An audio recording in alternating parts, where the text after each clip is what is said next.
Well, he was talking in complete sentences, Tony. Was it? You don't know. You haven't seen the piece. Unlike your boy Dax Shepard. How dare you, Dan? I don't want to get upset yet. He's so brilliant. Oh, I love talking about this podcast. I adore him. So beautiful. Whatever. I'll defend him all day. This is gonna be good. Yeah, it's gonna be good. It's gonna be a day full of personal attacks. I can feel it. Oh yeah, I got personal attacks. To me or to Dax? Because I mean they're both to me. I gotta start with Dax and then we'll move on to you. Hey, watch him with Dan and Tony. Hey, watch him with Dan and Tony. It's Hey Watching, yeah. Welcome to Hate Watching with Dan and Tony. I'm Dan. I'm Tony. And I let Tony be Tony. Don't ever say I don't let Tony be Tony. You're too generous to me. I mean, that's all it is. I let you be. I know you got it. What a gift. Someone should be reining me in, and it's not you, Dan. And I let you talk on my show, which is crazy. Talk way too much. I feel like the next milestone, we should do like a ratio of how much I talk to you talk, even though you're the host of the podcast. It'd be interesting if I'm sure you could set up like an algorithm if you understood algorithms and sure, AIs and stuff. Squared, yeah, all those things. So, our show, Hate Watching with Dan and Tony, is a show where we watch an old-ish movie or not so old movie, and then we convo on that, and some of us do research to find out about the people who created these masterworks. That's this guy over here. I do all the research. Then some of us take like copious notes. You know, we have all these copious notes, so we get it all right. I do all the note taking. That's Tony. So this week I got to pick our movie, and I picked the Michael Cera classic CHiPs. He's not in this movie. He is not in this movie.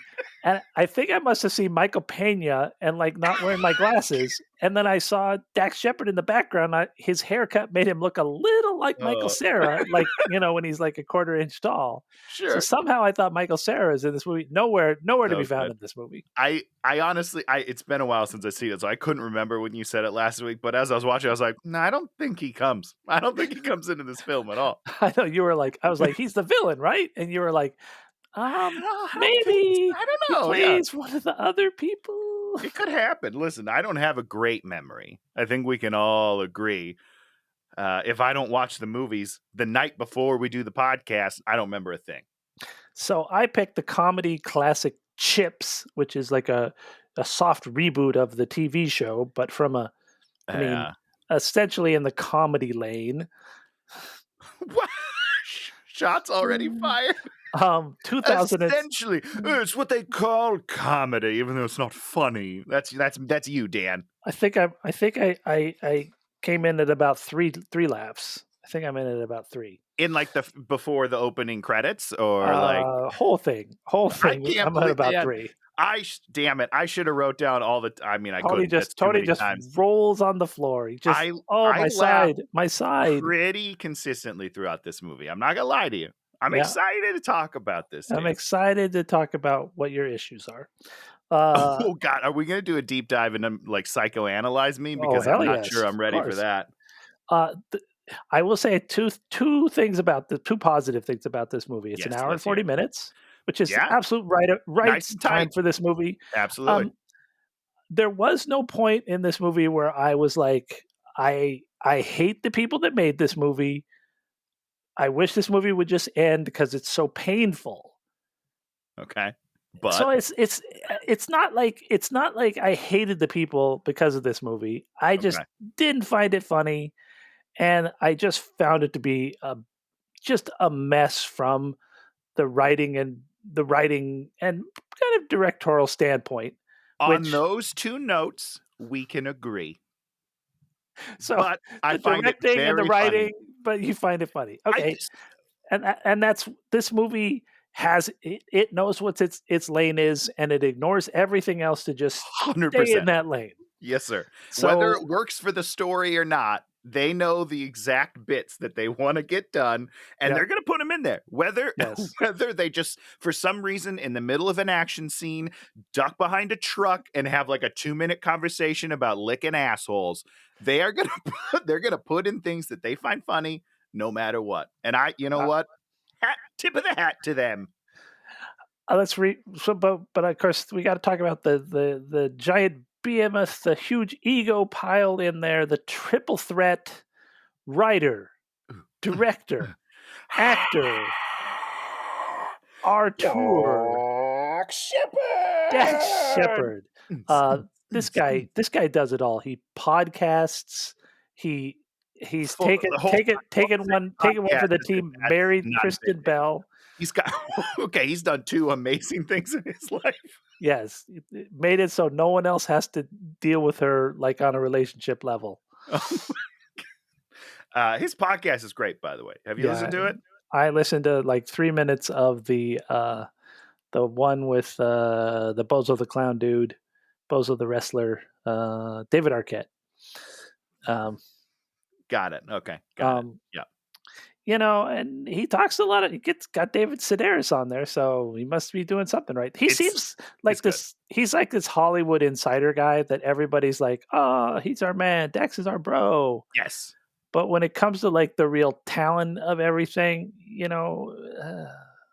Well, so I mean, that's why he's not a megastar, right? No. But what he is a guy who's able to like cash in favors because people love him. He's a great guy. He's fun to have on set. I mean, this is just what I imagine and what I've heard on other podcasts.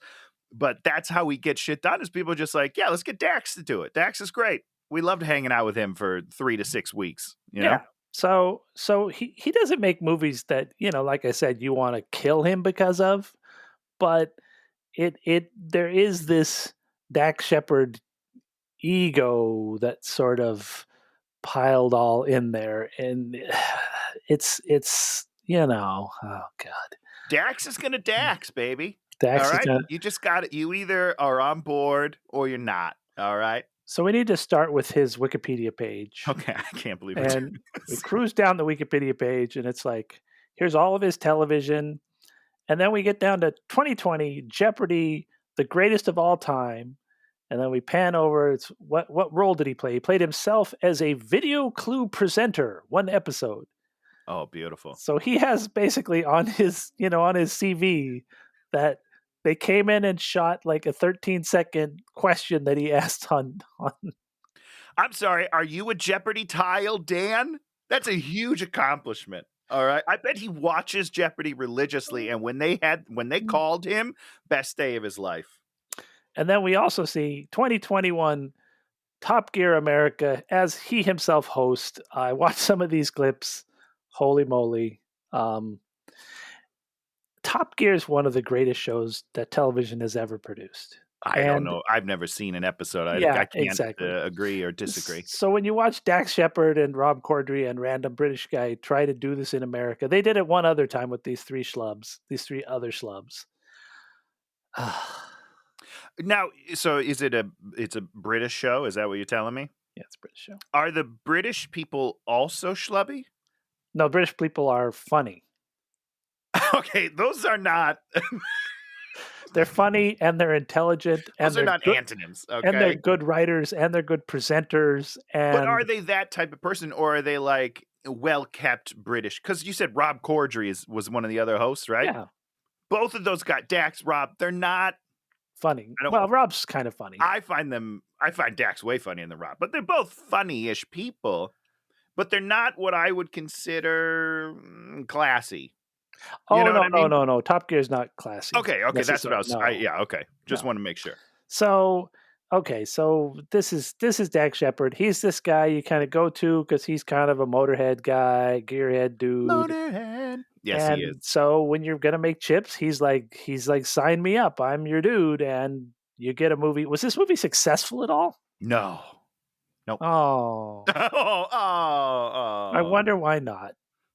Me too, man. Why? Me too. Listen, I think it was marketed poorly, for one thing. The trailer should not have shown the bathroom scene. The trailer was the bathroom scene. Yes. I think that is a huge mistake. Why? Because that scene was so problematic, and I think it's less problematic in the movie within the context of the characters than it is just as on its own. Oh, so you're saying if you see this this scene sort of out of context, not in the movie, it's going to turn off like 90% of the human audience, and they wouldn't want to see this movie. I think that's a low estimate.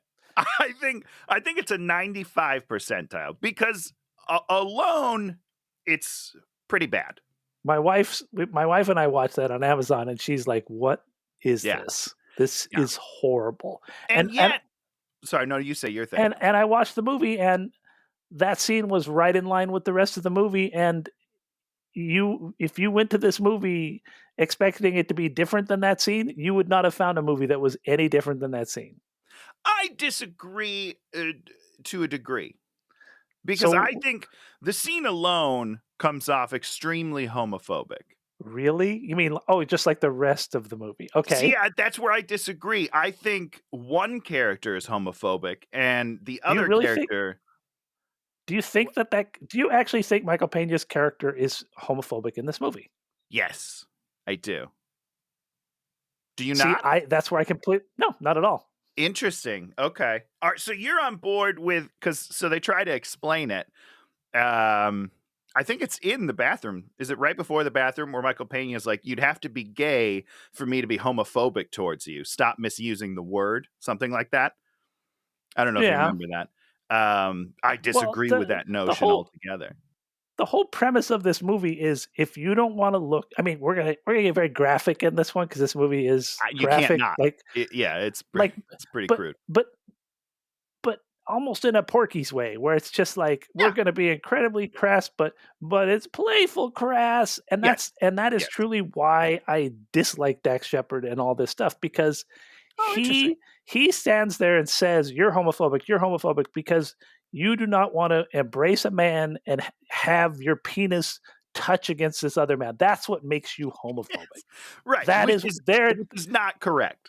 Which is not correct. And this is his whole premise. It's like, you don't want to stand here and look at me in my underwear and where my bulge is, therefore you're homophobic. I'm like, I don't understand this. So you're saying Michael Peña is homophobic? There's a nuance to it in the movie, Dan, where it's not the fact that he doesn't want to, it's the fact that he's so against it. He gets violent at times. That's one of the lines that he's like, it's not that you're against it, it's your violent reaction that makes me think that you're homophobic, because he overreacts to those situations. If you don't want to look at it, that's fine. But to get aggressive about it is silly. It's just nudity, guys. It's just nudity. I don't know. I don't think that makes him homophobic. Because when you're saying that someone's homophobic, that means you actually do something that is I mean, that's where there's. Can you call me homophobic because I don't like the smell of cauliflower? Cauliflower, I make faces and I go, ugh, ugh. Do I hate my wife? Do I hate people? Do I hate people that eat cauliflower because I find it repugnant? Sure. No, I don't. I'll call them idiot.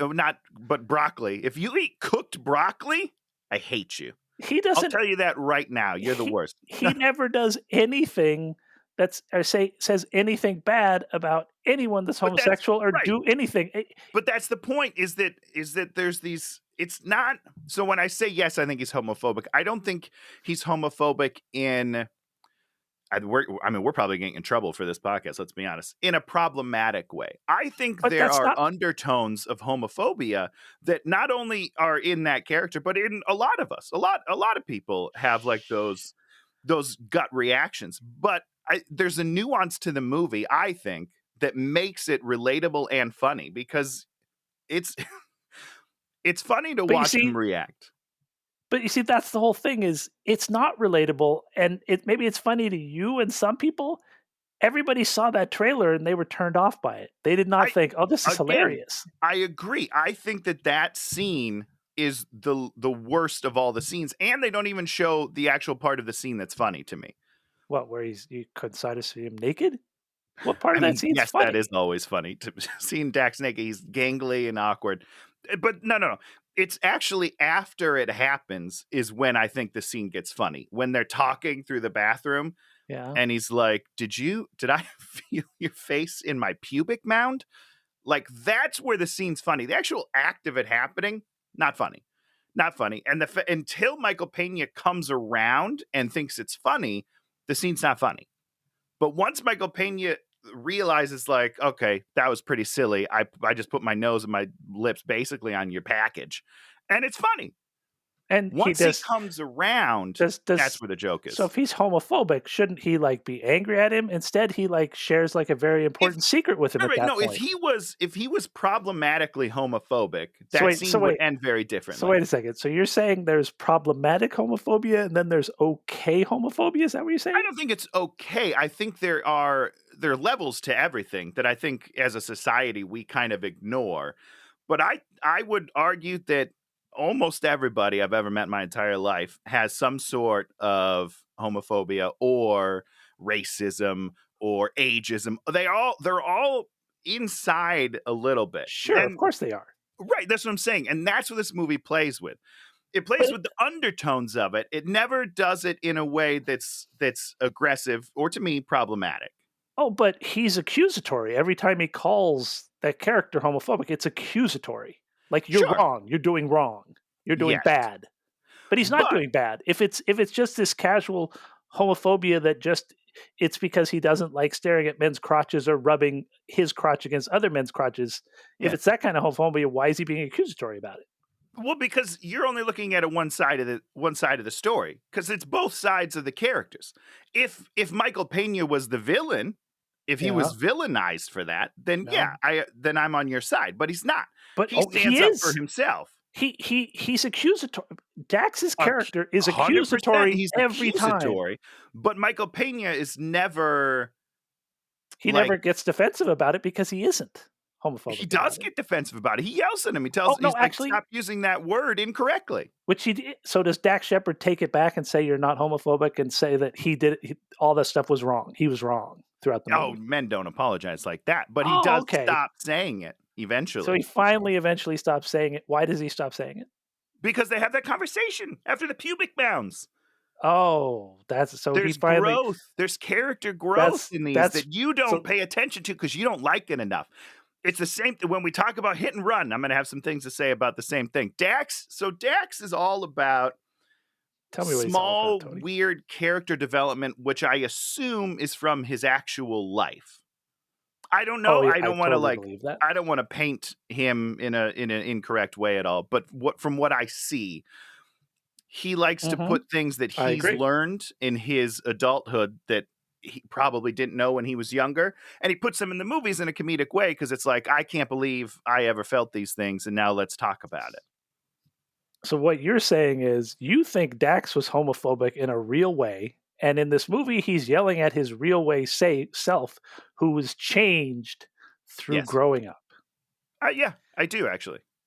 Okay, I will agree with that, but I will also say it's not funny to most of us. Listen, so let's clear the air here. I don't think that this movie is a 10. I don't think you think this movie's not like through and through great. I think there are moments that I find brilliant and very, very funny, but it's very hit and miss. He takes swings, and much like me, he doesn't back down from his jokes. Oh, Tony. He finds them funny, and he's going to beat you over the head with them, and you're either going to find them funny or you're going to get turned off completely.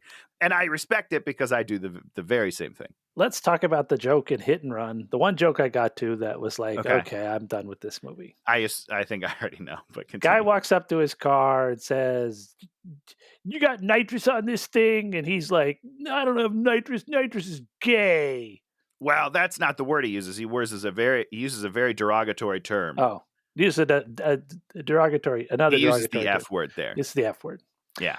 And then they drive off, and then Kristen Bell, his little wife, is sitting there, and she's all like, "You can't use that word." And then he's like, "I can use that word because I wasn't talking about a person. I was talking about a motor." And she's like, "You need to readjust what you're doing." And it's this whole sort of horrible rationale about it's okay, it's not okay. And it's all couched as if this is supposed to be funny or learning or something. Interesting. Okay. And it's not. It's just it's performative. It's this performative wokeism. Oh, I that's hate so weird. using, I hate Okay. talking about wokeism because I think wokeism is mostly it's just stupid. But all this stuff feels very performative on his part, Interesting. as opposed to like this feels genuine because I have a they're very all different sitting there reaction to being that. all smirky. Everything they do is they're like smirky, smirky, smirky because you never feel like these are real people.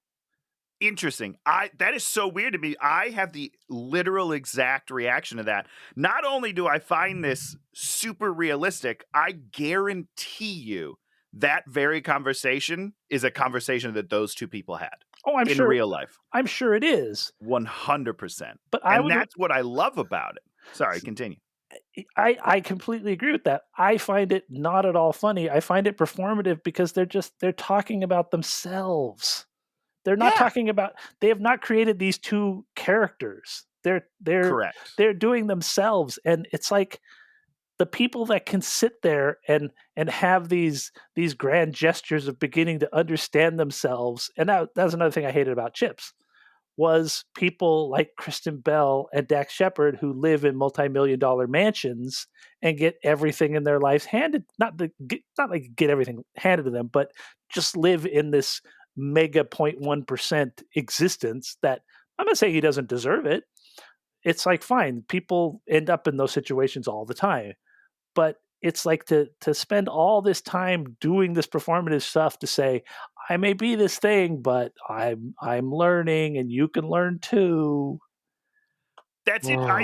It's weird to me that you don't like, because that last sentence that you just said is the very reason that I like it, is because he is like, his entire motif is about him learning to be a better person, and Kristen is a huge part of that. If you listen to the podcast, that is the entirety of his podcast, is mostly him talking to people that he thinks can teach him how to be a better person.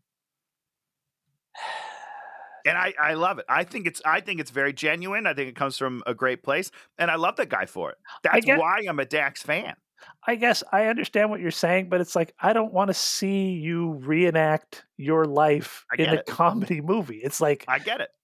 It just feels like you're saying, look at me, I'm doing this, you should do it too. That is what he's saying. It's so funny that you find that like offensive.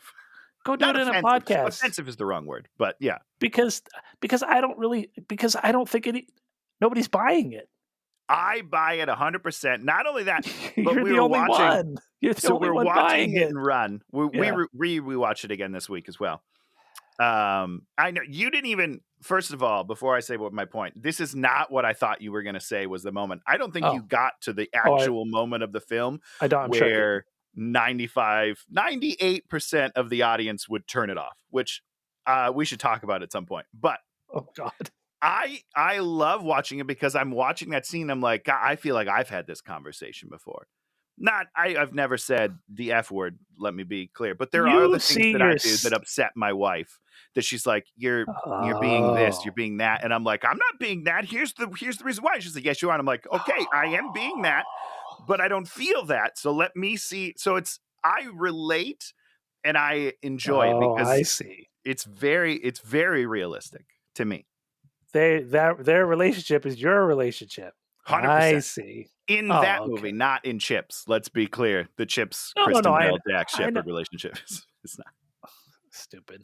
It is stupid. Okay, I see what it is. You being Tony float into Dax Shepard's body, and you're living his existence through his terrible movies. That body. Are you kidding me? Woo! God, guy looks good. So we start the movie off. Wait, hold on. Let's talk real quickly. Nah, I don't know if we should. Maybe we'll cut this out, but we'll see. There is one of the big jokes of Hit and Run, Dan, is that he sends his friend to prison, and in prison, his friend is taken advantage of by a man.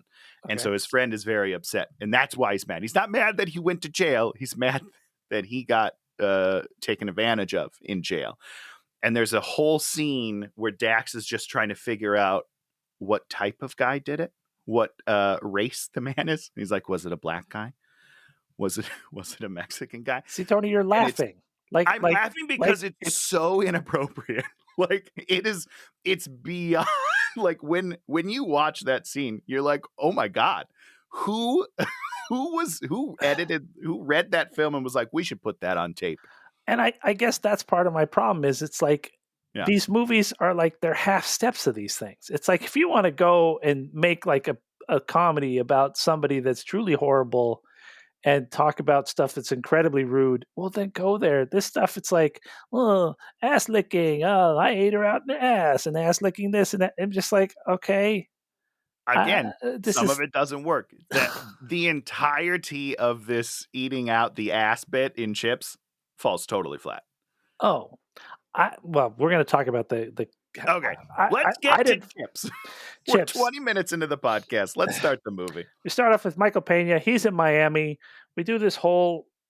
Do we do the whole heist? No, we set him up. He sort of kisses a woman, and he's doing all sorts of healthy stuff. Yeah. And we see Dax. Dax is doing unhealthy stuff. Dax is down in thousands of pills, pain meds, and drinking them with Red Bull, and he's got scars, and he rides off on his motorcycle, and he's not wearing a helmet. Which, how far are you going to get in California if you're riding a motorcycle without a helmet? I hope not far. You're not going to get far. But I would assume that they'll be like, nah, no, sir. Any police officer in the world that sees you riding without a helmet will arrest you instantaneously. And Which is good. Helmet safety is big, guys. I don't think he wore the helmet, but the scene certainly was moving in that direction. So here we have the first ultimate cardinal sin of this movie. Why I hate Dax Shepard. Who's one of the producers on this movie? Steve Mnuchin. Dan, I don't know who that is. You don't know who that is. Well, he was one of Trump's cabinet members. Oh. Wow, that's weird. Wow. He's a garbage Hollywood producer. I think he was the cabinet member of finance. They put that asshole in charge. Trump put that asshole in charge of finance, friend of Dax Shepard's. But that's got to be after Chips, yeah? Well, it's 2017. When did Trump get elected?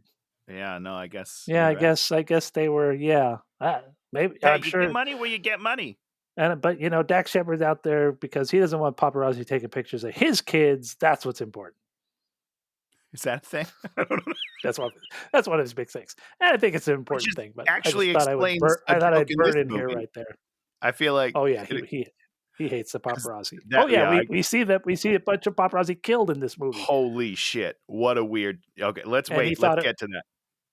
Oh yeah, you want to talk about it right now? We'll talk about his weird. No, we'll get to his weird whatever. Some dark shit. Michael Pena's in Miami. He's a getaway driver. We do this whole thing, with this crime, and these guys rob a bank, and then he gets away with them. Once again, there are 3 or 4 scenes, at least, maybe more, where people do terrible things and then drive away in a car with cops pursuing them, and then the cops just turn into mist. Yeah, they just give up. No one does anything. They're just like, oh, they got away. We don't even write a line where we're like, oh, good move driving under that bridge. We lost them. Yeah, we lost them in the thing that we lost them in. No, they're just like, we have to have them free. So he goes to this parking lot by the docks, and we find out he's really a cop, and he shoots his new partner to kill the bad guy, and then he says, I had sex with your wife, and sticks it in the guy's face. Tony, if you did that in a case and you had sex with the guy's wife, how free would that guy be? Well, not only that, Dan, he's the witness. You learn later that they actually need him to turn on someone else, so they need to use this guy. So it is the most absurd thing in the world. And by absurd, very dumb, not funny, and kind of weak. Not funny, super weird, doesn't make any sense, and you kind of start the movie like this. What's happening? So what is Michael Pena's character that we set up in this first sort of thing? Either an asshole or a sex addict, or both. They set up that he's a sex addict because he had sex with this. So the sex addict. Not thing. In this scene, but the next scene, the very next scene when he's getting yelled at by his commanding officer. chief. Is that the chief? Lieutenant, I don't know whatever. how the sergeant at arms, how the bureaus work. Yes, they certainly set it up that all he does is has sex with everybody. So he's a sex addict, and yeah. Why? Not only is there no why, but it's never really dealt with. It's just kind of brought up over and over, and then it's just okay, cool. Does he have a hard time finding women? Oh, he's got great. He's totally fine. Michael Pena, baby. So it never affects anything really. It never affects anything except for it leads to something that they think is a joke later, where he accidentally sex FaceTimes his boss, the big boss. So that was a whole thing. So now they're all like, "We need you to go to LA because something. Oh, because the thing happens. Oh, we gotta have the thing happen. Yeah, because the CHP's got bad eggs in it. So Dax. Oh, he's got a bad. So he goes to take the test to be a CHP. He's got a bad knee. He's a bad shot. He's got a bad elbow. He cheats, but he's really good at riding a motorcycle. He's great at driving a motorcycle. So then we have this really painful scene with Maya Rudolph as the person who gets to decide whether or not he becomes a CHP officer. You don't like this scene? Oh God, this scene is so horrible. Oh, this scene makes me laugh. So painful. Why does she let him? What's his rationale for wanting to be a CHP officer? It's almost irrelevant. What matters is he strikes a nerve in her marriage. That's when she turns the corner. Oh, they sort of say that. It isn't really acted, or you don't really feel this in the characters. She tears up a little, and he's like, "Oh, are you okay?" She's like, "It just triggered something from my marriage."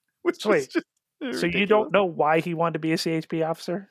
Something about getting his wife back, and her dad was like a cop, and he wants to be like that. The only reason he wants to do this is because he wants to get his wife back, because her dad was a CHP officer, and he thinks this will impress her. Yeah. Women love to date their fathers, Dan. That is probably true.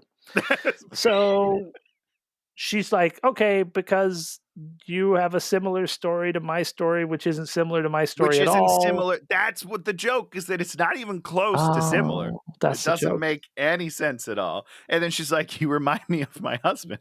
And they show a picture of the husband, and he's like cross-eyed. They keep showing this picture like we're supposed to understand a joke, but we never understand jokes, so we never laugh. And they never Except Tony laughed. I laugh because it's so absurd. Like, it does. I feel like there's something they cut out of the scene that explains that. The jokes. But they were like, you know what? We don't need it. They left out the jokes, Tony. They left out any jokes. But in doing so, they created a new joke that's even better because it's so random. It's the ultimate no jokes absurdity that Tony finds hilarious. Correct. Which actually we've seen you do that. You love that, Dan. I don't know why. That Grandma Auntie's show. You just love that show. Auntie Donna, phenomenal. No jokes. Jokes whatsoever. We're in a normal situation, and then all of a sudden we're not in a normal situation. If you can surprise me like that, you'll get a laugh out of me. So the bad guys are robbing the armored car. And then the big bad guys like, be careful of the person behind the car, get her out of the car so she doesn't get hurt. Right. And then they do the thing, they blow it open, and then she doesn't get killed, but the guy in the tow truck behind her totally killed. 100%. Definitely dead. Yeah, for sure. Why does this cop care about peripheral lives in like a he doesn't. Why do we have all that? I have absolutely no idea. We have no idea. It's not a joke. It's not a joke. So I don't know. I don't know why it's there. I have no idea. There's a lot of choices that were made that you're like, I don't know why you did that. Because they're not jokes. Unlike the picture, which is a joke, we just don't know it. We just don't know the joke, Dan. What picture? The picture of the husband. Picture of what husband? The one we just talked about. Maya Rudolph's husband. Oh, that. Yeah, no, I didn't know what that joke was. Yeah, I know. There's a number of pictures in this thing. There's actually one very funny scene that has to do with pictures. I can't wait. So they blow it open, and then he pulls like one of the armored guards out of there. Then there's police in a helicopter, and then we get some weird backstory where this armored car driver and then one of the police in the copter like work with him. Yeah, they're on the payroll. Yep. They cheated him somehow in some money, in something we don't know anything about. And then we then come to understand that they are gay lovers. But And nobody knows. But nobody knows. Yeah. Even though we're communicating with him up in the thing and the other guy can hear this, we have all this information. You would think so, but that other guy doesn't know anything for the rest of the movie. Yes, I understand that. I just wanted to make sure that you caught that. There's a third party in the helicopter who hears everything, listening to all of this, and is like, "Don't jump, and he knows nothing. More importantly, here's the voice of the bad guy talking about a thing, who's a guy he talks to every day. Totally bizarre.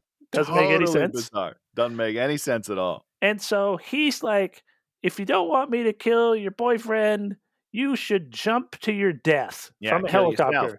So then we get to watch as this guy climbs out of a helicopter. A nice long shot. We get to watch him fly down and see him splat against the pavement. Really weirdly dark. It was just horrible. It was it is. Who would? It's super weird. It doesn't fit like but there's a couple of moments in here that they just take it too dark for no reason, and there's no joke about it. Really? I think if you can go that dark, but you have to then counter it with some weird brevity that lightens the mood. Maybe. And they don't. They just don't. It's dark, they hold it, and then we're gone. And we're moving on. And it's like, oh, that was jarring. Okay, so they get on motorcycles and just turn into mist. Ooh, we escaped. It's a cop power. I don't know if you know that. So we're set up that Michael Pena is going to go to L.A. They give him a fake name, Poncherello. He goes to L.A., immediately walks in the locker room, meets Dax, and we do the whole thing with about the first homophobic beat.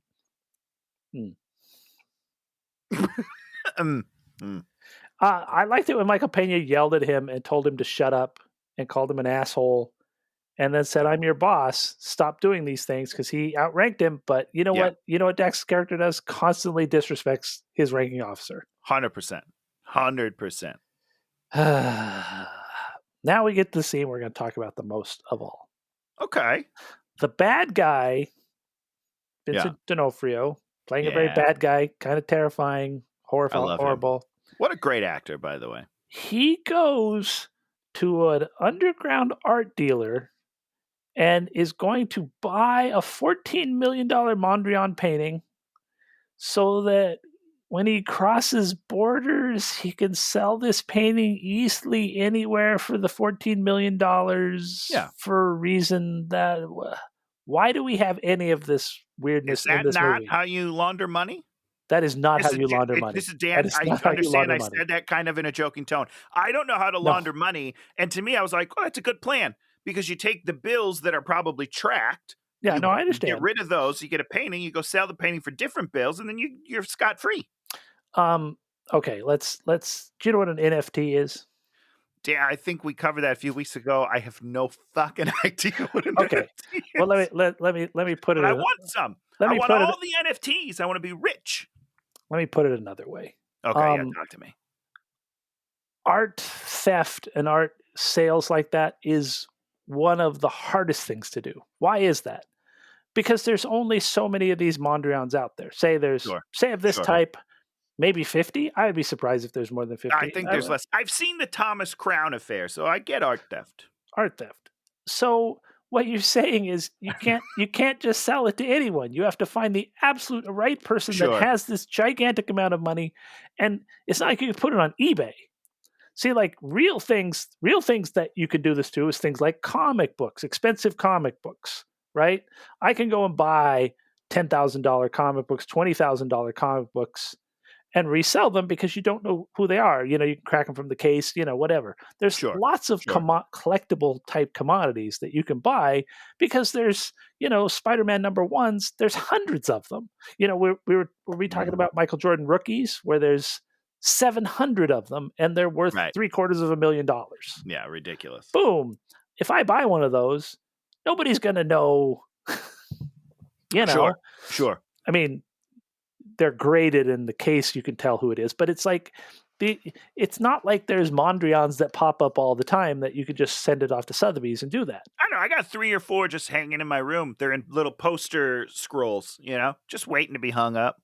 And more importantly, why? If you're trying to launder the money, launder the money.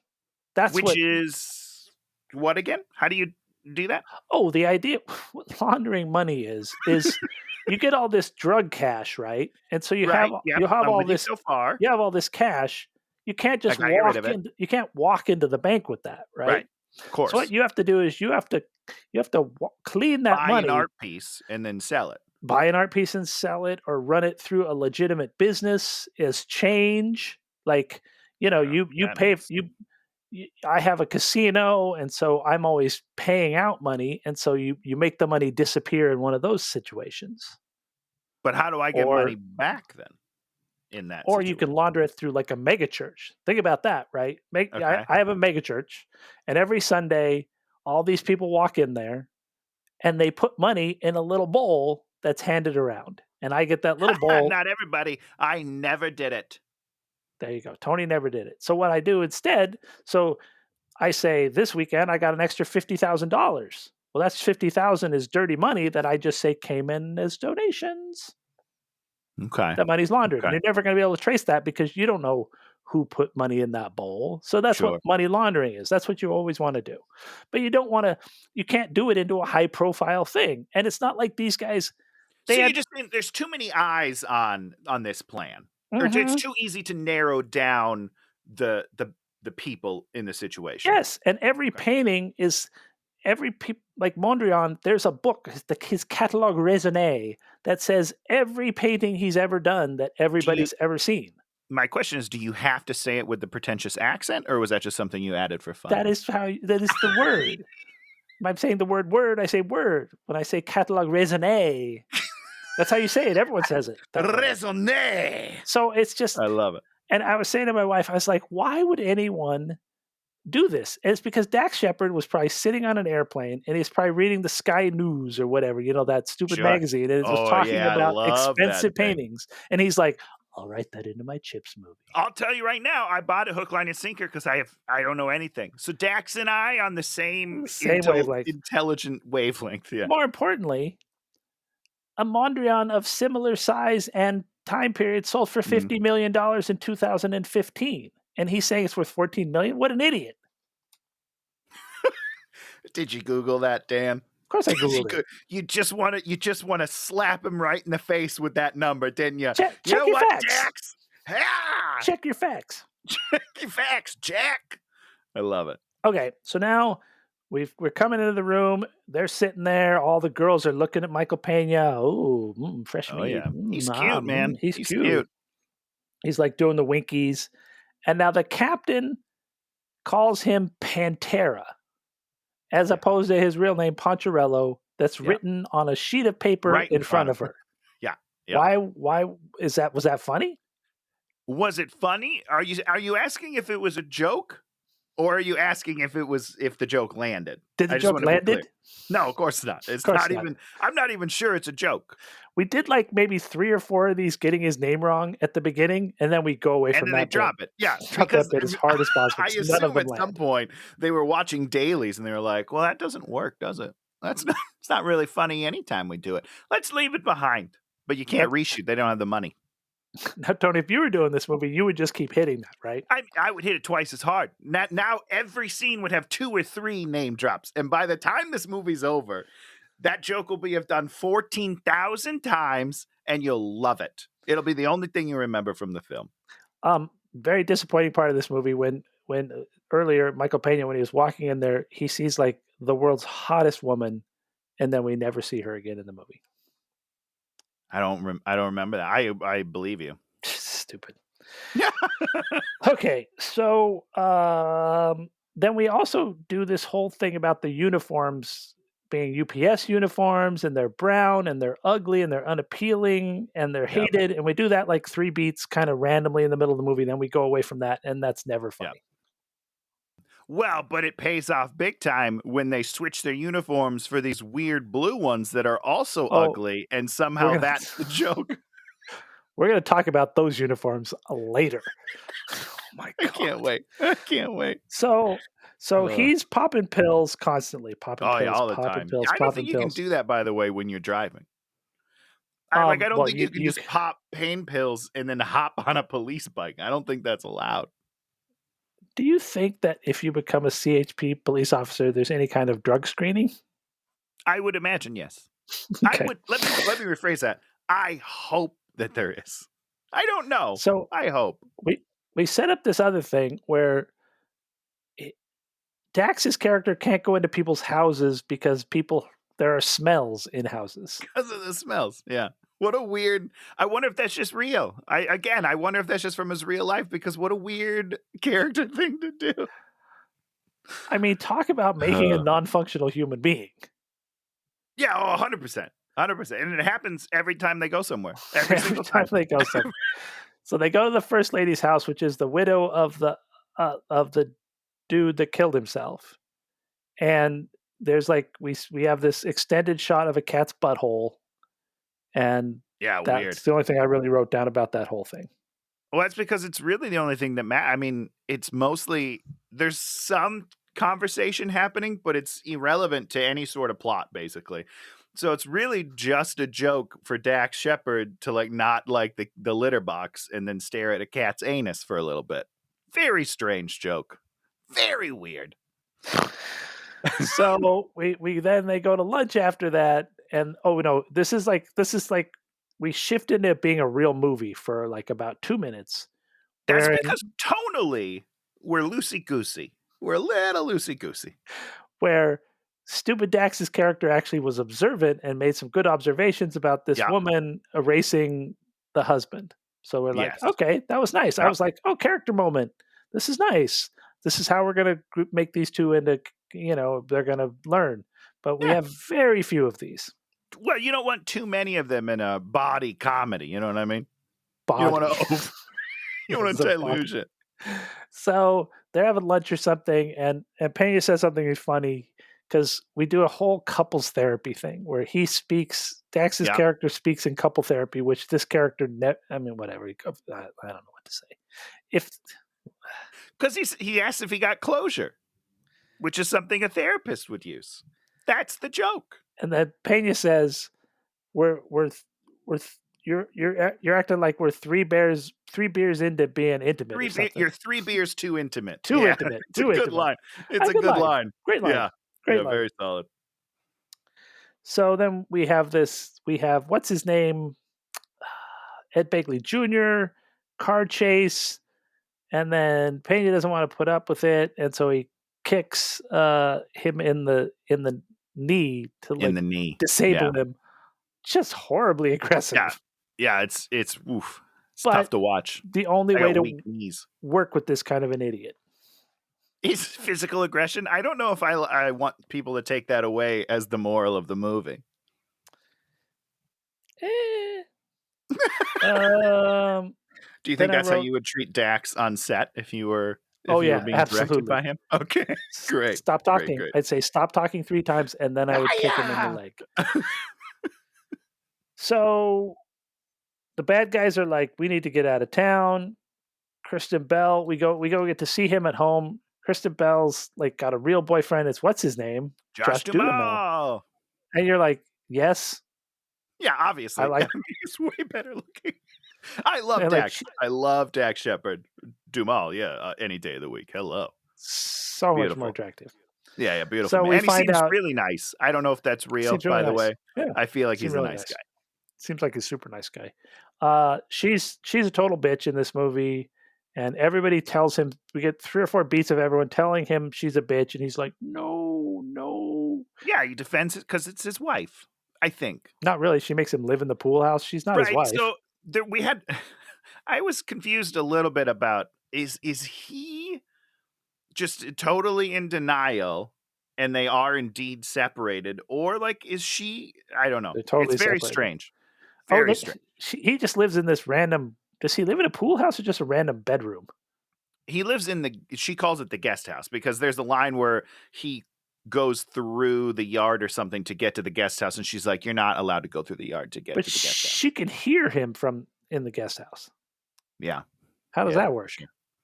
I assume that they're pretty close, right? Because it's just generally in LA, it's just like house and then a little bit of yard and then guest house. I'm sure I can't he's hear probably loud. I can't hear my neighbor. You could if he was crying, because he's like, when that happens, he's like screaming in pain. Whatever. Okay, tell you what, go kneecap your neighbor and then go back to your apartment and see if you can hear him crying. So now, is this the part where we talk about, I guess now is where we maybe talk about his drug abuse? I mean, you can probably talk about that at any point in time.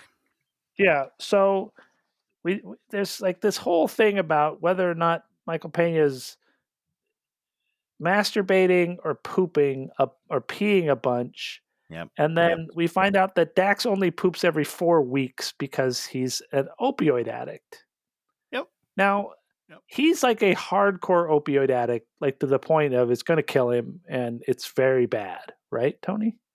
Are you saying in real life or in this movie? No, in this movie. I mean, yeah, no, he should be dead probably already, if we're being honest. Is that funny? No, it's not funny. But again, I think this is kind of therapy in a way because Dax recovering addict. So we're gonna go back to the Wikipedia page. Oh boy. Okay. I got some weird things on. One weird thing. I just want to read this. We're not trying to say anything bad about substance abuse, but he wrote this really weird thing. Wait. Okay. Shepard has said that except for a year in high school when he used drugs in 1992, leading to the mayor and his mother getting involved. The mayor? He did not have a substance abuse problem until he was 18 years old. He was 17 in 1992 in high school. So there were like a couple of months where he was fine. Where he was clean between 17 and 18? Well, he wasn't clean. He just wasn't addicted. It was, he could do it occasionally and still be fine. After many struggles, he achieved sobriety in 2005, and then in 2020 on his podcast, he had to admit that he was back on the stuff. Yeah. Did he say how long he'd been relapsing for? I don't remember, if I'm being honest. Do you think he did? I think he did. Yeah, he was like weirdly honest about, not weirdly. That's his whole thing is like honesty and stuff. So like he came clean. It was pretty brutal. So like the week before he wasn't being honest, and then the next week he got honest. I think it was more than a week, but yeah. He had an injury. I'm trying to remember the story. I believe he had an injury where he needed to take pain meds, and then he started abusing the meds. He needed them; they were prescribed, but then as he started taking them, he started to abuse them. This had been like years ago, or this had been like I think it was a couple of months, I believe. And then at one point, it's Kristen just very was like, weird. "Hey, whoa, dude, sorry." It's just very weird. In 2017, he's playing an opioid addict, and as a person with substance abuse problems, and then playing an opioid addict, and then never dealing with it in the movie, and then acting like it's okay and funny. Well, again, seems really weird to me. For some reason, they give both characters weird addictions. Not that those addictions are weird themselves. I mean, they give them addictions in which they don't deal with whatsoever. Is Dax a sex addict? Who knows? I don't know. Maybe he is. Oh. I don't know. Listen, we are not making that claim on this podcast. We do not I don't know. But who knows? Could be. Huh. You never know. It's really weird to sort of set your character up as a drug addict and then not deal with it and kind of excuse it a bunch. Mm-hmm. They do it for both characters. It's really weird. I find that really strange. Well, they're not fully developed characters. They are people with like these flaws, but we don't ever treat them as fully dimensional people. You know what I mean? Yeah. Oh well. Yeah. So we have another armored truck robbery. Then we have a chase in the park on motorcycles, and then good joke in there when Pena goes down. What does Pena do when he says goes down? No, Dax is like, I am northbound. He looks back, and Pena falls. He's falling down a hill. Southbound. Yeah, that was funny. Yeah. And I wrote, he saves Punch. Oh, is this the truck that almost kills him and he tackles him out of the way? Yeah, they stop in the middle of the street, and then Dax has to jump and save Punch. Yeah. How exciting was that chase? So here's the thing, Dan. Talk about the action, Tony. Tony, is now your time to open up about the serious accident chips, which Fast and Furious, we have these incredible races and chases and cars jumping, and we jump through trains and we jump onto trains and then off onto another train, and then that train it turns into an airplane and shoots into. You can't be comparing things to Fast and Furious because those movies are good, ludicrous. This is a grounded, realistic film. Okay. Oh, so it's so grounded. You really feel the tension of the characters in these serious, dangerous the tension, and I definitely feel like they're going more than 15 miles per hour. I totally feel it. I think. Here's the thing, Dan. It's hard. Car chases are hard. You know what I mean? They're difficult. Not a lot of people can pull them off super well. Dax loves them for some reason. He loves them. And both Hit and Run and Chips are full of these car scenes that just are pretty bland. They're not super fun. Like I bet that they're doing cool things, but they're shot so wide that they don't look cool. If that makes it it feels like you're driving 30 to 35 miles per hour. Whether that's true, I don't know for sure. It all looks very slow. It's not super fun. It is. That's my one criticism of his directing. Is that I think he needed somebody to help him with his chase scenes. They're hard to do. That's his one issue with directing and he's got his one issue with writing is that tonally it's a mess. It's a total mess. I don't care that the movie doesn't really make sense or that the plot is relatively thin. None of those things bother me in a comedy. Sure. But tonally, there's just moments where I'm like, where did that come from? I don't understand. I agree with you and I disagree with you, actually. Because I think about, we did Colossal last week or 2 weeks ago. Yeah, we did. And that movie was just, in my opinion, one of the tonal colossal train wrecks of all time. Oh, for sure. It's not that level. His tone is just weird. You're just like, it's not a tone. It's just lots of weird decisions that don't service anything. And I think that's different than tone. Okay. No, I'll agree. Yeah. But it's hard for me. The guy out of the helicopter, and then decapitating the son, which we haven't gotten to yet. Those and the paparazzi. Those three things are just weirdly dark. They're weirdly too dark for this movie. And I'm like, why did you even have to do that? Decapitation 10 out of 10. Yeah. Because it also leads to the second best joke of the whole movie. So. Okay, well we'll get there. Okay, so then Michael Pena's drinking booze in his apartment. He's been out of shape, and the hot lady cop's like, "Here's my bosoms. I want to come over and sex you up." And he's like, "Not tonight. This is a sex addict." Yeah, I don't understand. Super hot lady. He says first time. He says rain check, and she's like, "I didn't take you for the rain check kind of guy." He's like, "First time." So he's growing. Why? He's growing as a character because he's bummed out about his buddy being mad at him. Because for some reason, I don't remember what the fight is, but they have like a fight. Oh yeah, sure. He saved his life, bro. So then we get the weird carry him to the tub scene. We already talked about it, so we don't need to talk about it more. I liked when he said to him that he was FBI. I was like, okay, this is a good character moment. Well, because that's after they start laughing about the pubic mound touching, which is just still a very funny way to say that to me. So they go back to the widow's house, and then the one police officer that was in the helicopter's there because he told them not to do anything to her, and then they get in a big fight. Is he sleeping with the widow? We never know.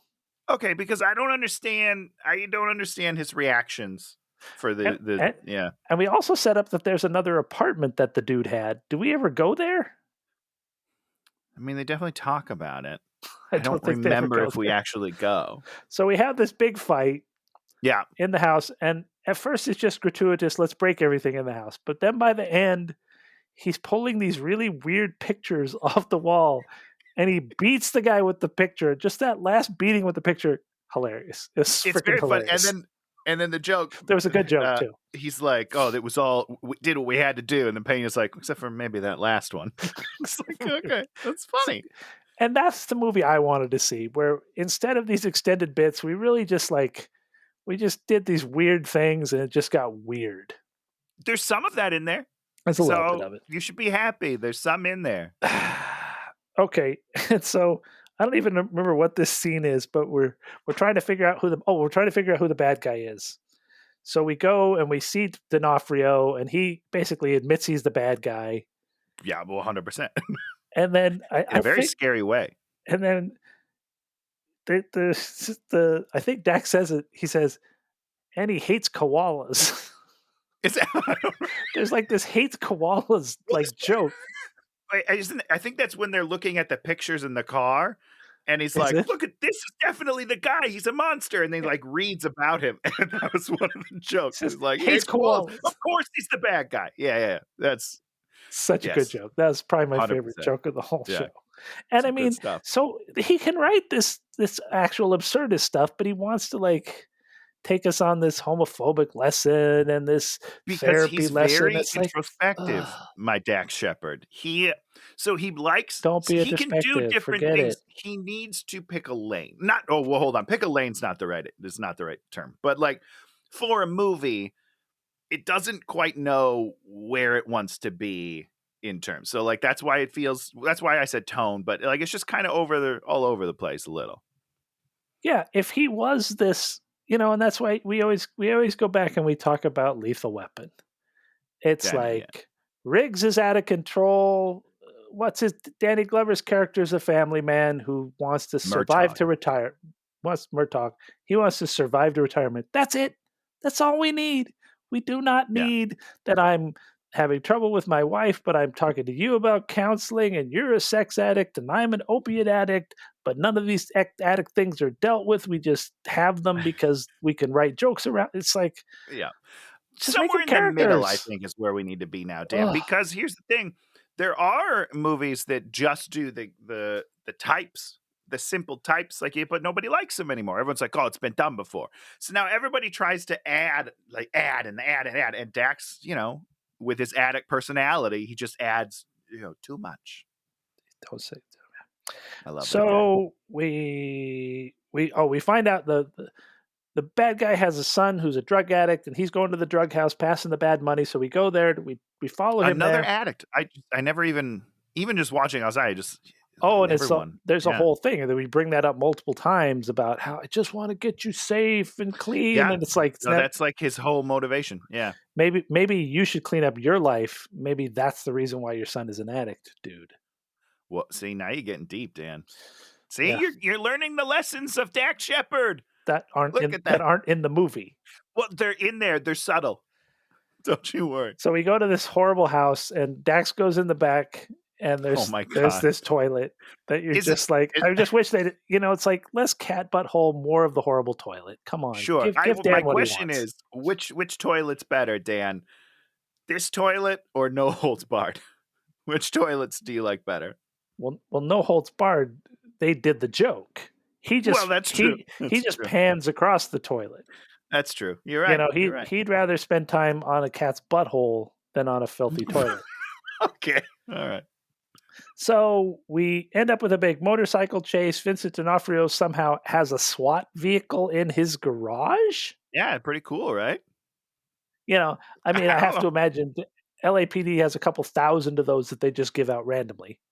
Well, they may not give them out, but maybe stole it. You don't know.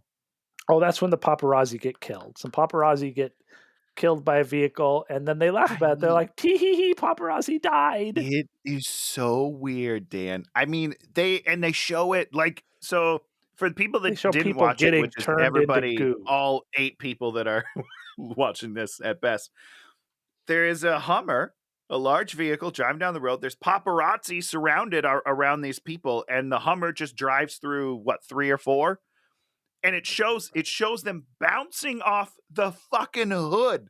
Oh, Like, it's really? like, and there's a second of them bouncing off, and then we cut to Adam Brody, who, by the way, is great in this movie. Love him to death. Who's Adam And Brody? he goes, "Don't worry, it was paparazzi." What?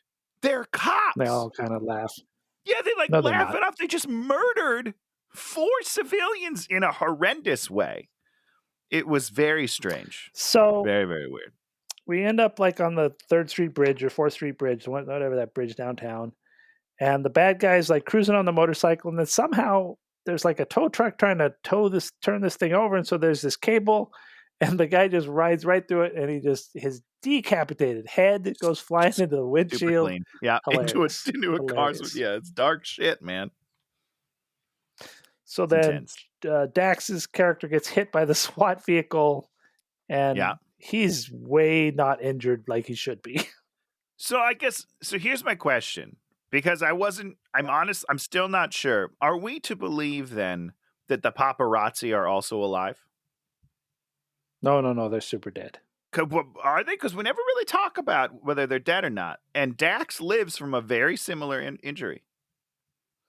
No, he was on a motorcycle and had a helmet on. Okay. I believe you. So we do a bunch of hospital stuff, blah, blah, blah, hospital stuff. And then Pena's boarded home and he accidentally sexts the lieutenant, and that leads to like this little sort of thing that's whatever. Here's my problem with it, Dan. I want to talk about this joke a little bit because it's a common, not this exact thing, but the joke of an older woman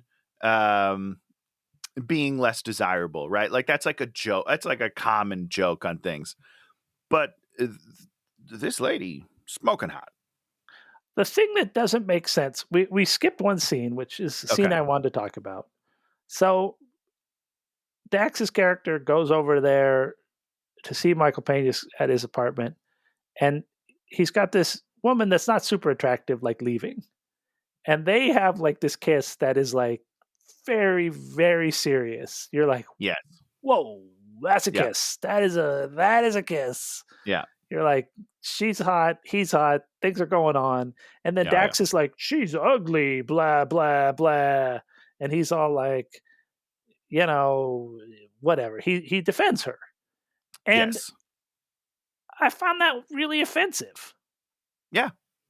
And because it felt like another Dax thing where you're like, he probably said that to one of his buddies because his girlfriend wasn't attractive. And that's the whole thing is, whenever he says these things, I like imagine this is the dude he is.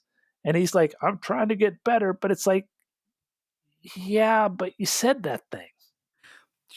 So you don't think people should be allowed to grow?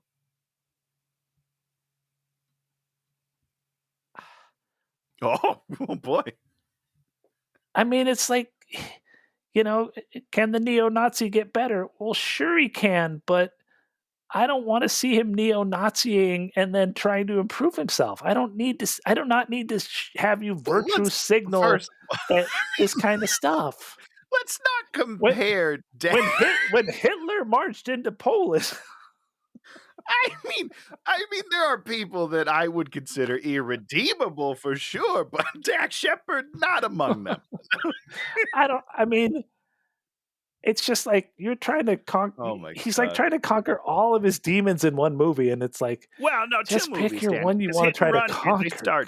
They start in Hit and Run, and it just continues into Chips. So that's why I knew immediately you weren't going to like Chips because you turned off Hit and Run, which I think is a better movie. It's not as funny as Chips. Because Tom Arnold's in it being funny. Tom Arnold is great in that movie, and he does not let up. Tom Arnold's hilarious. So good. And did you get to Bradley Cooper? Yeah. As his weird drug addict friend. Cooper's in that movie? Bradley Cooper's in it, and it's the craziest. It's wild. It's Bradley Cooper's wild in that movie. But that's what he does. Like when he writes, he uses it a little bit as therapy, I think.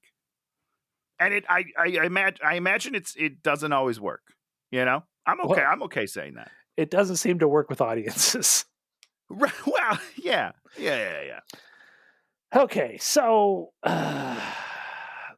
this dark-haired cop who isn't super hot, we sort of play this whole game where, Dax has to like learn to be attracted to someone that's not as hot as Kristen Bell is.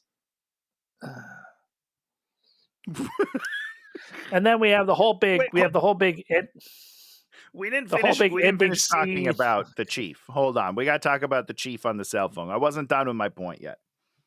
So he gets very upset when he sees that it's the chief because she's like an older lady. But that character wouldn't care. He would care if it was 100%. Like his job. He's like, my job, but he doesn't care about his job. But that's not it. He's just like, oh, she's old, even though she's very attractive. Yeah. And he would definitely, like, he's into it, and then he sees her face and he's like, ew. He's like, ew. That is my least favorite joke of the movie. Well, it's not, because it doesn't make sense with the character. The character would not do that. For sure. And that's one of the things where I'm like, I don't understand where that came from. Oh, well, it's Dax Shepard being weird. It's him being weird about older women. That's all it is. It's just like older women are great. He was weird about the woman that's doesn't fit his standards of attractiveness. And that's stupid. Okay. So we go there. So we have this. So they get fancy, expensive motorcycles, and they get these blue suits that the blue suits fit them. Why did they buy suits that don't fit them for this movie, Tony? Dan, they're all wrinkly. That's how they're supposed to fit. I think that's how they're supposed to fit. Supposed to have this big wrinkle that comes up into my mouth. You don't know. You've never had a cool suit like that. Okay, maybe they didn't have enough money to get them tailored. Once they got them, they're like, well, shit, we ordered the wrong size, guys. And they're like, too late. They're $1,800 a piece. You can't get new ones. Or that's how they're supposed to fit. We don't know. Why did who knows? Dax Shepard. He knows. He's a guy's guy. Riding motorcycles. So then they have this race, and then they're in the desert, and then the guy shoots at them, and then they go to the Devil's Punch Bowl. Like, we're supposed to know what that means. I don't know what that means. I still don't know what it means. Then there's a compound, and they jump over the thing, and then Pena gets all of his fingers blown off. Hold on, you're skipping over some great jokes here. Did you not enjoy the joke where Dax jumps the fence? Yeah. And then the guy in the back guy shoots the ramp somehow sideways. So when Pena goes over, he goes somewhere completely different. And you're telling me that Dax doesn't hear a motorcycle fly over a fence with Pena screaming? No, he doesn't hear that. He's still looking the wrong direction. Where'd you come from? Well, because he doesn't have any spatial awareness. When he shoots a gun, he shoots 6 feet that's wide. He's got terrible aim, it's a weird, I don't know. But I don't know. I laughed really hard at that because it's Tony, a motorcycle jumping over a fence, Dan. You laughed because his character didn't react to something that a human being would react to. That's funny to you. Correct. It is funny. That's funny. So let's talk about the fingers getting blown off real quick, because this also made me laugh in the exact same way. Where it's like, who decided? Yeah, his hand is all fucked up, and they do a good job with like the makeup and stuff. It looks great. It looks gross. It looks terrifying. Horrible. His fingers would not be fully intact, Dan. No. They were shot with a shotgun. Those things are obliterated. But the joke in the movie is that they got cleanly severed and are laying on the ground next to the door, and he has to go collect them.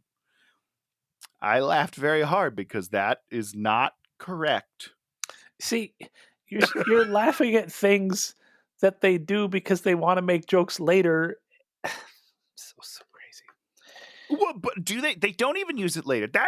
That's why it's so funny to me, because they don't even like make a point of reattaching them. The joke is he gets 2 of the 3 fingers, and they have to go back for the 3rd finger. Yeah. So D'Onofrio fights Pena. I didn't write anything down about that. And then the 2 guys in casts fight each other, and they're hitting their casts, and then all this cast dust comes off. That's kind of funny. It's continuous. Like, they do it 19 times. Too many times. It wasn't funny at first for me, but the 4th time that they cut back to the stupid cast smashing, I was like, all right, I'm in. Good job, guys. Way to hit it. So D'Onofrio gets, in control, and then I think Dax says it. He's like, your beef's not with us, it's with the steel cable. Yeah. Good joke. Very funny. Then somebody shoots a gun, and it bounces off this titanium rod in his face, and it kills the bad guy. Okay. Vincent D'Onofrio. Yep. Then they go in like a thing, and then wait, you're missing one of my favorite jokes of the movie, Dan. Okay, go do your favorite joke, Tony. He gets shot in the arm, it bounces, kills him, whatever. But then they're laying down because he jumped on him. Pena jumped on Dax, right? They're laying down, and Pena's like, "Oh my god, your arm's like full Terminator." And then he pokes it, and he goes, "Does that hurt?" He's like, "I don't know, like a 2 out of 10." And then he touches the nubs on Pena's. That was horrible. I laughed so hard at that. Those are actual jokes. Every other your big laughs are because like a random thing happens that doesn't make any sense, and you're like, it's hilarious. I like both. It doesn't make any sense. I like both. That's why I like the movie, because there's both types of that humor. He's got real jokes, and then he's got these zany things that just make me laugh. And then we have a ride to the hospital, and then Dax is having sex with the. They're just going at it, and both Ponches are watching. Both Ponches are watching. I get to share this now. There's my wife with the real Ponch. Oh, look at that! Who we met at the where's this from? We met him at the big Hello Kitty thing years ago. He's very nice. He's very nice to the fans. Say that as if that doesn't need more explanation. It's like a big Hello Kitty art show I was in. I love that. Good for you. And then the movie ends. And he's together with the woman that's not as attractive as she should be, and he's away from his terrible wife, who's horrible. Again, there's a funny joke when he breaks up with Kristen Bell because she's like now attracted to him because he was manly. Because he did something. She's like, "Do you want me to ride to the hospital?" And he goes, "Oh, no thanks. You're kind of a dick. Bye." Funny way to end that relationship. You didn't like it? My sides barely survived that one. It's funny. Yeah. Tony likes these poor throwback movies. Dax working out his issues. You got to work out your demons, baby. It's the only way to get better in life. No, you need to write jokes. You need to write jokes. He does both. He does both. That's why he's great. He does both, Dan. And like we said, the audience has not agreed. Listen, I don't know what's wrong with you people. Okay. I can tell you what's wrong with you people. There's nothing wrong with you people. That's the point. Yeah, you people, me people, the peoples. You're right. You're right about that. Oh, but good on him producing independent comedies that nobody wants to see. Was this independent? I don't think this was independent. Well, you know what I mean by independent. Well, sure. Hit and Run was independent. Non Star Wars budget type movies. Sure. It's essentially an independent. That's everything now. Whether or not Warner Brothers comes up with the money, it's essentially an independent film because they didn't market it and they couldn't afford Michael Cera. Dan, is that why you don't like this movie? You're just bagging on it because Sarah's not in it. I needed me some serious Sarah to get it over the line. Wonder if that's his nickname. Could be. Well, I like this. Anything else to say about your? Yeah, I just want to say this movie for me, except the writing and directing. Not all of it. I think the action scenes. He's still working. He's only done 2 movies, and now probably never again. Who knows? But I think that he needs to focus more. If I were to give Dax notes, I would say you need to focus a little bit more. Notes. You're too widespread. Okay, Dax, here we focus it up a little bit and get more help. Like the action scenes need someone that knows how to direct an action scene. It's not inherent just because you can do those things because he races and he does all that stuff. Like I get that, but you need someone that can put that in a visually exciting way. Not just the fact that you're doing something exciting. It has to look exciting on film. Those are 2 very different things. I think he needs a little help, but I love him. I like the movie. I think it's great. Well, Tony has, yes. What was the Rotten Tomato score on this, Dan? I'm looking it up right now. Don't care. Wow, dude. Wow. So good luck, Dax. You You killed the Top Gear franchise again. Good on you, man. You got some other movie coming up. Let's see, what's his other movie? He's got something coming what's up. he got? Paw Patrol, the movie. Yeah. So he's just a voice. He's a voice in Paw Patrol. That's where he's got his kids, trying to make his kids happy, probably. Paw Patrol. This has a 45% audience score, which is about what I would assume. That's about what I'd guess. Yeah, that's what you would guess. It's a real hit or miss type of thing. He got nominated for People's Choice Award in 2015 for his work on Parenthood. Oh yeah, he's great on that show. Really good. Is he? Yeah. Okay. It's a great show. So there it is. Great show. Tony said it. So Tony, tell us about something you like this week, in addition to you being the one person in the world that likes chips. I'm also the one person in the world that likes Hit and Run, but that's not really my choice. Your pick is Hit and Run. Tell us about Hit and Run, Tony. Well, Hit and Run's great. It's another Dax Shepard movie. I was trying to look up that Rotten Tomatoes as well, because I feel like it's got to be almost identical. Yep, 49%. So people feel the same way about Dax Shepard. They're very hit or miss. But Dan, I'm gonna get serious with you on a second here. This is what I'd like to talk about in my weekly section here. God, this is amazing. We're getting serious. News broke yesterday. Did it? That The Big Leap has officially been canceled at Fox. This is wow, Dan. I don't need your attitude right now. I'm very fragile about it. We need to have more room for Dax Shepard to make his masterworks. Why would we want to make a show that's actually funny with an incredible cast? Show, I'll allow it. But here's the thing: Fox has canceled too many shows before their time. We need to talk about it. I'm going to put together a little in memoriam for all the shows that Fox has canceled too early over the years.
Tony, they had to free up some space for Simpsons episode 32. God, season 32 or whatever it is. They have just continually broken my heart, and I'm disappointed. I'm disappointed in you, Fox. Do better. So sad. Be better? So I'm going to talk about two things since Tony talked about 7 different shows. I'm sorry. We finally Sing 2 is available for purchase and download. So actually, first movie I've ever purchased on Amazon. Wow. Sing 2, first movie. Incredible. Is it? Okay. Different than the first one, but some new characters that are incredible. The characters' arcs are very similar to the first movie, but they do some different things in there too. I love the first one. I'm very excited. If you love the first one, you'll love this one. Songs are great. Characters are great. New characters are great. And one of the most beautiful movies I've ever seen. Just like, I'm excited. That's great news. I was watching this one review of it by this stupid guy, and he was just like, meh, meh, meh, meh. I was like, shut up. None of that was information, Dan. Did you think that was information? I just had to say it. The other one I watched was this movie called No Exit, which was, I think, on Netflix. Like a small sort of independent film about this woman that ends up at this rest stop in the middle of in a mountain pass, and things go wrong. Of course. And this movie, very visceral, very intense, very, power goes this direction, power goes that direction. Once again, stupid critics said stupid things about it because stupid critics are stupid. Just a great little thriller that was super fun, in my opinion. Those stupid critics also said stupid things about Dax movies, so there you go. Yeah. Also, so this is brand new. It's 2022, it says. Yeah, and it's okay. I think it's on Netflix. If you want to watch a nice, taut thriller, limited amount of characters, Dennis Haysbert's in there doing his Dennis Haysbert voice. Oh my! Very nice. Yeah, just I loved it. You didn't know what was going on with it. The main girl goes through stuff. She goes through stuff, and going through some shit. The people in the movie look like people. Well, I mean, nobody wants that, Dan. You say that as it's a good thing. Nobody wants it. All right. Nobody wants people in the damn movies. Get these people out. It's outrageous. So yeah, man. So Tony, where are we going next? What next Dax Shepard jam are we hitting? There's really only one other Dax Shepard jam. Oh, too bad. So you got me thinking though, because while this is a good buddy cop film, I actually don't think this is great. Let me just say that it's good. It's not quite great. You mean this movie? This Chips. Yeah, Chips. Chips is good. I think it's like a 6.5 out of 10. That's pretty good. Hits your Tony Funny Boney. It does. So I was like, you know what? I'm in the mood because buddy cop films are one of my favorite genres of all time. But you want to find one of the you want to find one of the worst buddy cop movies. That is correct. So that I'll feel better about Chips. 100%. I think there's a lot of options. Just like a ton, it turns out. I saw like 5 or 6, and I was like, boy, I can't decide between these wild options. But the one I went with, I'm gonna dream about the repertoire between them about ass licking. That's yeah, you're gonna miss those days. How about that? I miss those days. Okay. But I wanted to go with one that's probably not the worst of the group, but it's the one that I think might have tried the hardest out of all the ones that I found. This was produced by the one and only Jerry Bruckheimer. It is directed by the one and only Joel Schumacher. I mean, a dream team, if there ever was one. Okay, hold on, Tony. Did Joel Schumacher ever do anything that was actually good? Yeah, Batman. So wait, hold on. Which Batman are you saying is good? What did he do? Batman and Robins. Batman and Robins Forever. The nipple suit. Great ones. So you're saying the nipples are great. Jim Carrey as the Riddler. I don't know if he did all of them. I have no idea. He did the Mr. Freeze and he did the Riddler one. I know that. Everybody chill. So good. I mean, how can you not love that, Dan? How can I not? Problems, man. How can I not? Okay, so Joel Schumacher directing. He did The Lost Boys. So he did The Lost Boys. Yeah, great. That movie's fucking great. I'm just looking at now. He did Phone Booth, terrible film with Colin Farrell. Maybe that's on the show sometime. I'm not sure. I don't think I've ever seen it. You've never seen it? What's the one with the devil in the elevator? Devil in the elevator. They're trapped in an elevator, and the devil's one of them. Oh yeah, I remember that trailer. Yeah. Yep. I don't remember what it is. I connect that with Phone Booth. Okay, so Joel Schumacher, Phone Booth. You love Phone Booth. Okay, yeah, he does not have a great. Anyhow, IMDb is not super good for Mr. Schumacher. But the incomparable Joel Schumacher directed this film. It stars Oscar winner, I'm 90% sure. At least nominee. I think he won. It's Oscar winner. I'm just going to say it. Anthony Hopkins, right? He had to have won an Oscar at some point. Oh yeah, he totally. I think he might have. He won for Silence. Wow. He might have won for this movie as well. I don't know.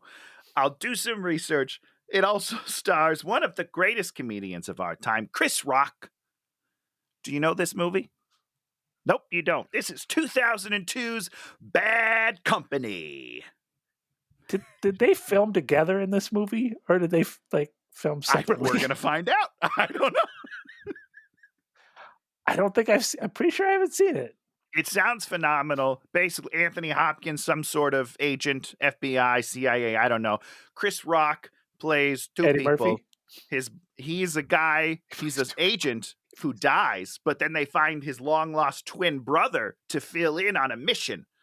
So, and that's the movie. It's going to be great. What you talking about? So, Bad Company from 2002. Wow, it's our second Anthony Hopkins movie, I think, that we've ever done now. Terrible things, Lawrence. You've done terrible things. Every once in a while, I do roll that line out. It's a good line. It's so good, Dan. If only the movie could live up to that one line. No. So we're divided on chips. Tony gives it the Oscar winner. I give it the Oscar. Let's say goodnight. It's not an Oscar winner, but it's it's a movie. Listen, it's not painful. I'll tell you that. I did not. As I won't say. I'm actually fairly indifferent to Dax after this. I do not hate him. Wow, because you texted me. Nobody knows this because it's a personal conversation, but you texted me after you watched part of Hit and Run that you hated him. Well, I hate that he's trying to work out his therapy in his movies. I find that I get it. I find that terrible. And you're not going to like a Dax movie or his podcast because that's what he does. Whatever for what good or bad. That's where you do that. You do that in your podcast. You don't do it in a movie. He found it. Like this was his journey. We're on a journey with Dax, and the end goal was this beautiful podcast that he does. Everybody stop listening to this podcast, go over to Armchair Expert and listen to that. There's several hundred episodes probably. How conceited is that? Armchair Expert. But no, that's the joke. It's the Armchair Expert is the guy that thinks he's an expert, but he's not, but he pretends to be, but he's not. It's like a backseat quarterback. So that sort of thing. Nope, that was a mixed metaphor. So backseat driver, Monday morning quarterback. Backseat quarterback? Is that what you said? That's what I said. That was wrong. That's the name of our new podcast, Backseat Quarterback. Backseat Quarterback. Featuring Dan and Tony. Backseat Quarterback. You know it. Well, if you listen to all of this, you're as stupid as we are. There's something wrong with you, not us. That's on you guys. So this has been if you like what you see, subscribe, leave us a comment, hit that like button because that's how we monetize this thing is all those buttons being pushed. We're making bank off of this. Thanks everybody. Thanks for bankrolling this coffee mug that I bought with all my monies. Monies. So we'll be back next week talking about a movie that he just told us what the name of it was. I've already forgotten. Bad Company. Because they're in bad company. Yes, bad company. So, all right, we'll see you then, everybody. Bye-bye. Hey,